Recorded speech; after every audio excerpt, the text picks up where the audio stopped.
Unfortunately, a lot of times that large organizations first recognize that they have these broader obligations is in a crisis or when there's something that they have to react defensively to.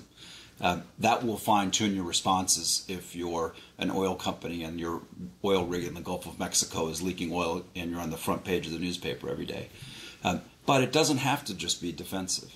Really understanding unmet societal needs are what the best organizations do in terms of delivering value.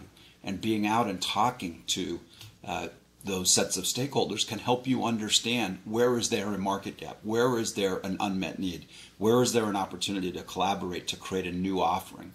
And those companies that are really good at this are constantly out sensing and feeling and trying to understand whether there's something that they could do better. That provides them defensive and reputational insurance, but it also gives them a sense of where the market is and where there might be unmet needs that they could help meet. One of the things that any executive ought to assume today is that any action that anybody or institution does could end up on the old Wall Street Journal or Washington Post the next day test. Well, now it's going to end up on YouTube. And so trying to think about if that's going to show up on YouTube, how do you ensure that that is not seen as a fundamental cultural lapse and a values concern, but really is just an isolated incident, is really challenging. It's also very easy to sniff out disingenuous behavior, and it will quickly spread. And so trying to understand and help ensure that you're actually embedding that kind of behavior full in your organizations, all the more essential today, because what in the past you might have been able to have an isolated incident immediately becomes a broad public global incident if you have something more fundamentally wrong with the organization. What's the trigger event that causes people to suddenly understand?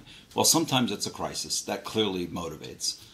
Sometimes it is a change in regulation or something that a government explicitly does. Sometimes it's a media event. But interestingly, and it's not usually driven by a large-scale consumer change. Sometimes that happens. But we're often seeing this hitting the forefront has to do with what talent wants, what your employees want. And if you're in the marketplace for talent, you certainly recognize that those employees entering, those graduates entering the marketplace today have very different expectations.